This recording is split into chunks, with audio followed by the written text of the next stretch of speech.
আসসালামু আলাইকুম এভরিওয়ান, আশা করছি ভালো আছেন সবাই। তো এখানে আমি গোল্ডের একটা ইনস্ট্যান্ট একটা আপডেট দিচ্ছি। তো এখানে আমরা যদি গোল্ডের মধ্যে যদি ডেইলি টাইম ফ্রেমটা আমরা যদি দেখি, তাহলে এখানে আমার 200 ইএমএ এবং 50 ইএমএর মধ্যে আছে। এই রেঞ্জটা যে 50 ইএমএ যেটা রাইট 200 ইএমএটা একটা কিন্তু স্ট্রং একটা সাপোর্ট হইতে পারে, যে সাপোর্টটা জেনারেট করতে পারে অ্যারাউন্ড, যে এই সাপোর্টটা মোটামুটি ভালো পরিমাণে একটা সাপোর্ট জেনারেট করতে পারে এই পজিশন থেকে $4200 $50 থেকে $4200 আর $4190 পর্যন্ত। এই রেঞ্জের মধ্যে আপনারা কিন্তু একটা 4290 থেকে 4250 থেকে 4190 পর্যন্ত একটা বাই নিতে পারেন। নিয়ে এখানে কিন্তু ইনস্ট্যান্ট আপনারা কিন্তু হয়তো বা 10-15 মিনিট বা 20 মিনিটের মধ্যে আপনারা কিন্তু 4300 বা 4350 কিন্তু আপনারা কিন্তু এটা টিপি ইউজ করতে পারবেন বা সেল করতে পারবেন, প্রফিট বুক করতে পারবেন ইনশাল্লাহ। এখান থেকে কিন্তু একটা রিবাউন্ড হওয়ার সম্ভাবনা আছে, বাট এটা খুবই শর্ট টাইমের জন্য। আবার এটা কিন্তু আবার অ্যাগিন এখান থেকে সাপোর্টটা নিয়ে এভাবে হালকা উঠে আবার এটা কিন্তু ড্রপ করবে। গোল্ড কিন্তু কত পর্যন্ত নামে বলা সো টাফ। তো মেবি গোল্ড অ্যারাউন্ড 3800 এবং 3600 বা 4000 এর আশেপাশে আসার সম্ভাবনা খুবই বেশি। তো আমি যদি আরেকটা বিষয় যদি দেখাই,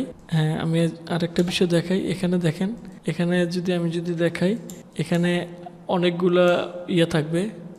আমি অনেকগুলো যদি টাইম ফ্রেম নেই, এটা কিন্তু ডেইলি টাইম ফ্রেম। এখানে কিন্তু অ্যারাউন্ড 21 দিনের মধ্যে এটা গোল্ড 20% পর্যন্ত ডাউন, যেমন হিউজ কোয়ান্টিটি। তো এখন আমি যদি 15 মিনিটের মধ্যে যদি দেখাই, 15 মিনিটের মধ্যে যদি দেখাই, তাহলে আপনারা ডেড ক্রস দেখবেন। 15 মিনিটের মধ্যে দেখছেন এখানে কিন্তু ভালো পরিমাণে একটা কিন্তু ডেড ক্রস করছে অ্যারাউন্ড 12 মার্চের দিকে। তারপর আমি যদি 4 আওয়ার্স টাইম ফ্রেমে দেখাই, very important 4 hours time frame mid time এবং লং টাইমের জন্য। দেখেন এখানে কিন্তু প্রপার একটা ডেড ক্রস দেখা দিল। যে ডেড ক্রসটা লাস্ট কখন গোল্ডেন ক্রস হয়েছে আমি এটা যদি দেখাই, আমার এখানে লাস্ট গোল্ডেন ক্রস হয়েছে 27 আগস্ট 2025। এরপর আর কোনো ডেড ক্রস দেখা যায় নাই।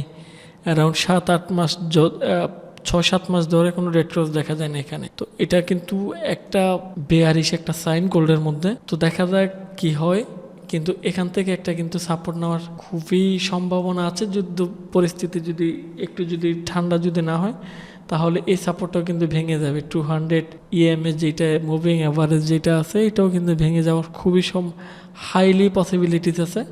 তো দেখা যাক, এখানে আপনারা কিন্তু একটা এন্ট্রি ওপেন করতে পারেন 4250 বা 4190 এর আশেপাশ দিক থেকে। তো এখান থেকে মাস্ট বি এই রেঞ্জের মধ্যে একটা কিন্তু ভালো পরিমাণে একটা কিন্তু বাউন্স হবে।